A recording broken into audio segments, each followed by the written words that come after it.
देखना पासे के प्रकार। अपन बात कर रहे हैं जो पासा है उस पासे के प्रकार कितने हैं। पासा है वो पासा दो प्रकार का होता है। कितने प्रकार का होता है? दो प्रकार का होता है वो पासा है। अपन दो प्रकार के बारे में बात करेंगे। जो पासा है वो दो प्रकार का है। इसमें जो देखा जाए एक तो होता है भैया अपना मानक पासा। कौन सा पासा होता है? मानक पासा होता है। और एक होता है आपका सामान्य पासा। इसे आप साधारण पासा भी बोल सकते हैं, साधारण पासा। अब बात आती है कि सर इस मानक पासे की पहचान क्या होती है और साधारण पासे की पहचान क्या होती है। देखिएगा मानक पासा, मानक पासा वह पासा होता है, मानक पासा वह पासा होता है जिसकी दो संलग्न सतहों का योग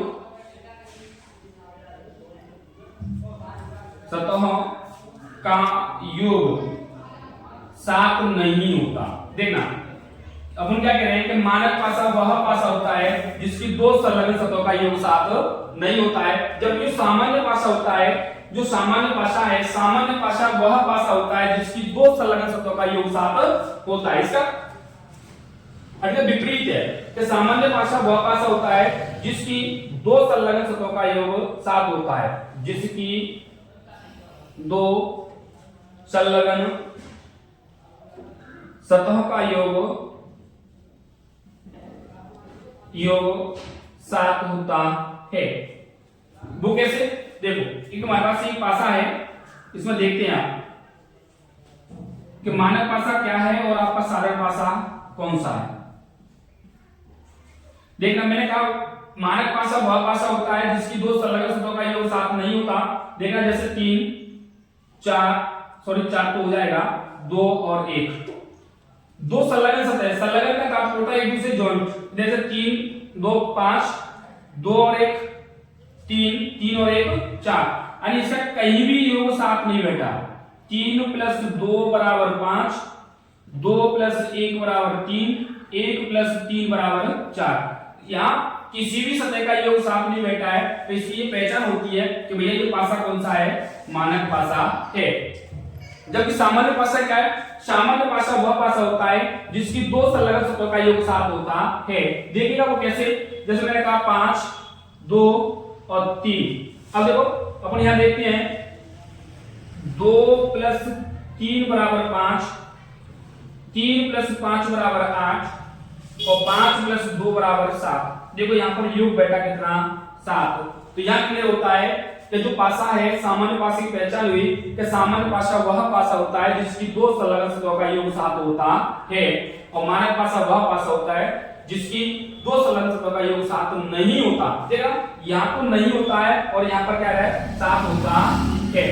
यहाँ तो होता है और यहाँ नहीं होता है, परंतु विपरीत सतहों का योग सात नहीं होगा। मानक पासे में देखा जाए तो जो विपरीत सतह है उन विपरीत सतहों का योग सात नहीं होगा। विपरीत सतहों का योग सात होगा। विपरीत सतह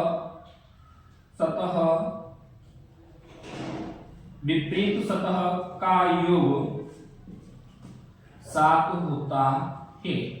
अब कैसे? तो जो विपरीत सतह है उस विपरीत सतह का योग सात होता है, और वो कैसे होता है देखना। जैसे मैंने कहा एक प्रश्न पूछा जाता है कि 2 का विपरीत क्या होगा, तो 2 का विपरीत क्या होगा? अपन डायरेक्ट कह सकते हैं 2 का विपरीत 5 होगा। क्यों? क्योंकि हमने कहा कि भैया कि विपरीत सतहों का योग साथ बैठना चाहिए। जैसे मैंने कहा ये 2 है, इस 2 के बारे में बात करें तो इसका 2 का विपरीत है। एक सवाल पूछ लेता है, वो सवाल क्या है कि इसी बात से कह रहा हूं कि 2 का ये क्वेश्चन है, 2 का विपरीत होगा। अब देखो इससे पूछ रहा हूं मैं कि 2 का विपरीत होगा। मैंने कहा मानक पासा वो पासा होता है जिससे दो संलग्न सतहों का योग साथ नहीं होता। यहाँ योग नहीं बैठा है, इसका मतलब पासा मानक है। मैंने कहा मानक पासे में विपरीत सतहों का योग साथ होता है। अब ये पूछ रहा है 2 का, तो 2 का विपरीत क्या होगा? जैसे मान लो आपके लिए ऑप्शन दे रखे हैं 3 और 1 दे रखा है आपके लिए 5 और 1 दे रखा है आपके लिए 4। अब देखो अगर अपन बात करें कि 2 का विपरीत पूछ रहा है दो के विपरीत में 3 और 1 एक साथ दिखाई दे रहे हैं, तो ये 3 और 1 तो अपना विपरीत हो ही नहीं सकता। उसका कारण क्या है कि दो विपरीत सतह एक साथ दिखाई नहीं देती। क्यों? क्योंकि देखो ये हमारे पास बोर्ड रखा है, इस बोर्ड का विपरीत सतह आपको दिखाई दे रही है क्या? नहीं दे रही है ना, तो इसलिए ये अब एक साथ दिखाई दे रहे हैं 3 और 1, तो दो का विपरीत तो 3 नहीं होगा ना 1 होगा, ये तो क्लियर हुआ। अब बचा हमारे पास 5 और 4। इसमें देखते हैं 5 और 4 में क्या होगा। मैंने कहा विपरीत सतहों का योग 7 होता है, ऊंचा कितने का है 2 का, 2 और 5 7 बैठते हैं और 4 और 2 कितना बैठता है 6, इसका मतलब 5 और 2 7 बैठ रहे हैं। इसका आंसर क्या होगा? सी वाला होगा जो 5 है।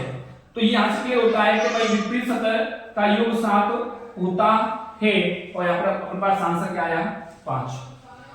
क्लियर?